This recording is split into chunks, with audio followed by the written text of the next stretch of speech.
Hey guys, it's Paul from Ashen Phoenix. It is New Comic Book Day for the week of November 6th, and we're going to get started right now. This episode brought to you by comic books. Not like any particular company, just we need to say something every week, and if we didn't have comics, we really wouldn't have a show. So, buy some. If you like what you're seeing, don't forget to subscribe to our channel. Subscribe and hit that bell, because the bell, for some reason, subscriptions isn't enough. You need a notification bell, so that way we know when your books come out or when our reviews come out, and that is always going to be on your Wednesday and your Friday of this channel. So, yeah, check us out.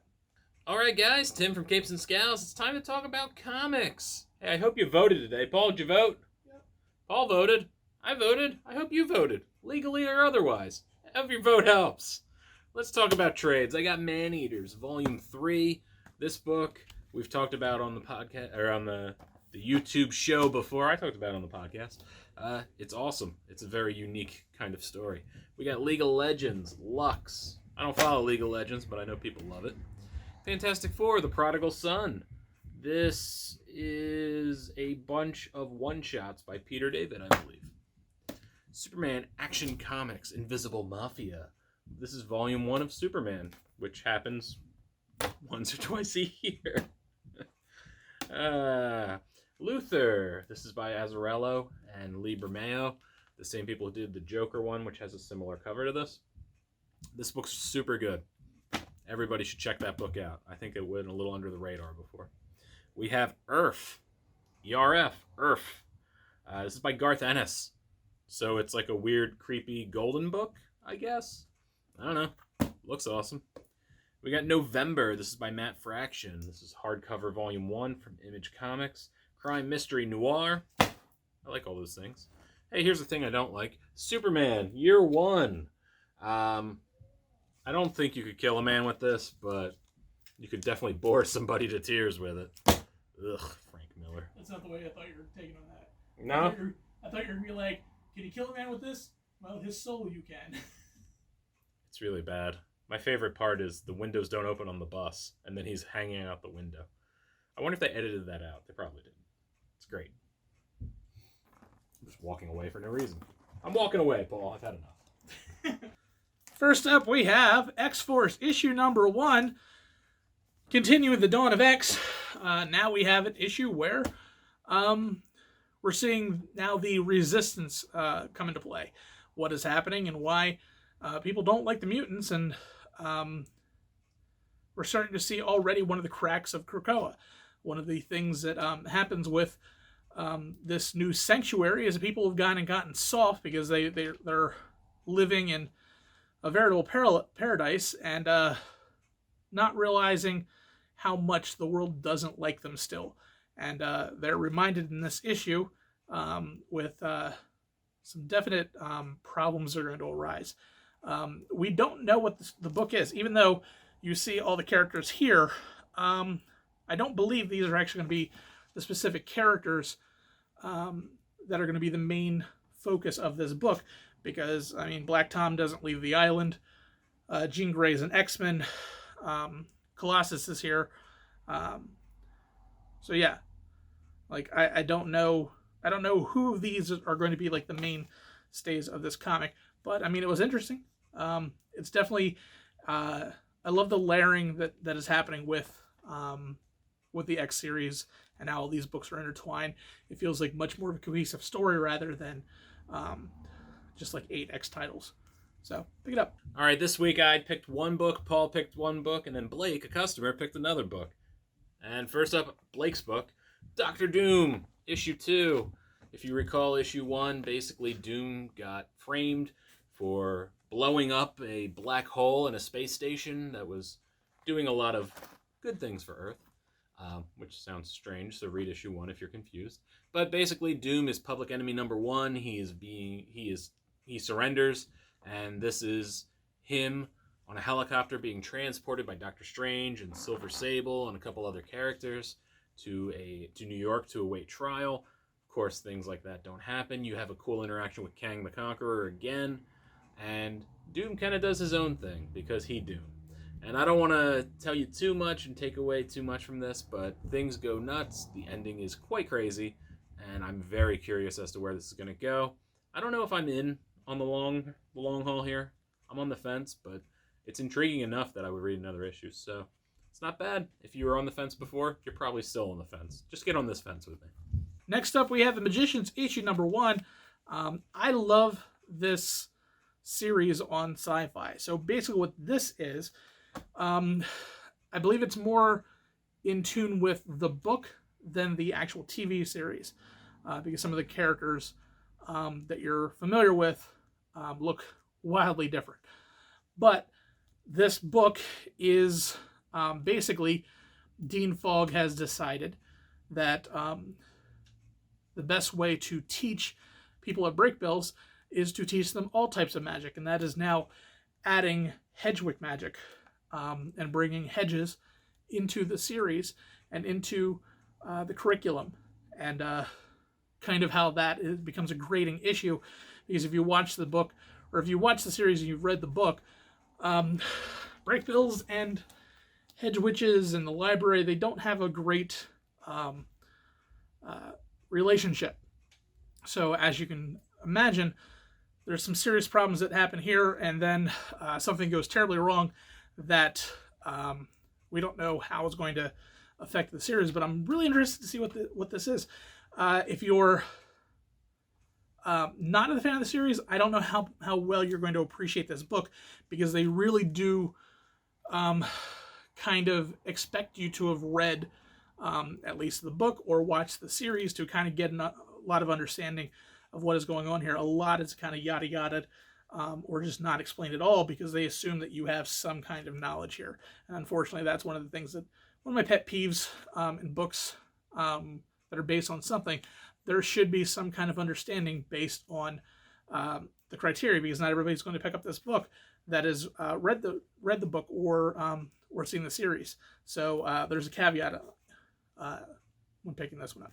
All right, and next up, it's the book that Paul picked for me. It's New Mutants, issue 1. Are you scared I read an X-Men book?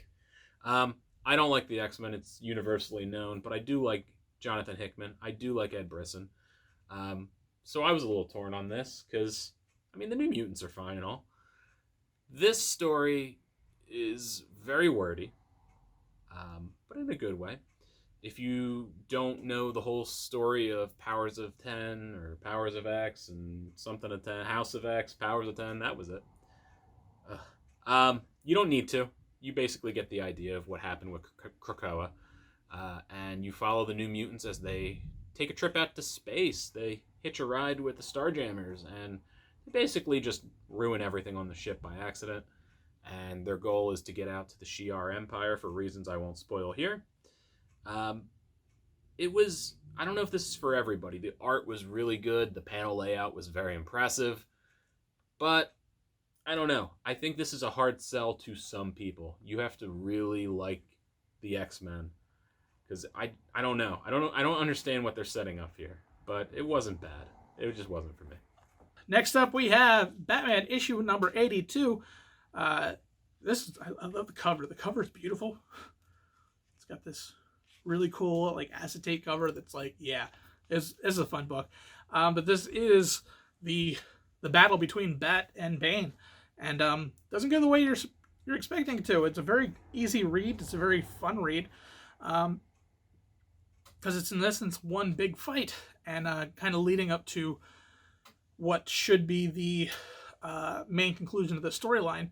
And yeah, it's an interesting one, and did not see the ending coming. So if you've been reading and you're up to the date to this book, this is definitely one to pick up.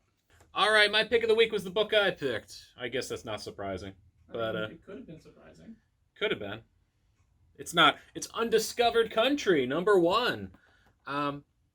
This book is written by Scott Snyder and Charles Soule, which is a powerhouse team. And this is also a wordy one. And basically your story is the United States pretty much separated itself from the rest of the world. We built a wall, an actual wall around the entire country. We invented an air force field kind of thing, so nobody can get into our airspace. And we're like, the rest of the world sucks, peace, we're doing our own thing. That's the story. There is a major world-ending event going on in the form of a virus that is killing everybody off in Asia and Europe and all over there. And they receive a message from America, who they haven't had contact with in 30 years, saying that they have a cure. Come to America on a diplomatic mission, obey our rules, no big deal, we'll talk about it. They go, and of course things go horribly wrong, and this is a unique mix of politics and monsters and military. It's got a little of everything. I didn't know what to expect, and I got something quite different from what I was expecting. So it was fun, it was surprising. And if you like this kind of thing, definitely check it out. If you just want something different, this is clearly it. If you don't get into the politics of things, you don't give two craps about the world, and you just want to see people punch each other in the face, you could probably leave this one on the rack. But I enjoyed it. I always like Charles Soule. Charles Soule, the man. And my pick of the week, it is Die, issue number 9. This series just continues to blow my mind. After the betrayal that happened in the last issue, I'm not going to say who did what, but after the betrayal of the last issue, a bombshell has happened, and you learn that the series and the world that they're living in is much older than they assumed it was, and you're now learning who actually created this world, and all the problems and the issues and the inconsistencies it now creates in the main character's understanding of how the rules work in this book and how the rules work in this game, and them kind of scrambling and dropping alliances and picking up new alliances. This has consistently been one of my favorite books. It's 9 issues in. There hasn't been a single issue that I can say you could skip over. Everything has so much to really kind of build on in this series, and the background of this series just keeps getting more and more rich. The art is amazing. The writing has been spectacular. This is a wordy one, so it's going to be a dense read for you, at least this particular issue, but it is so worth it. Pick it up. All right, thank you for making it to the end of the video. Paul, anything you want to plug?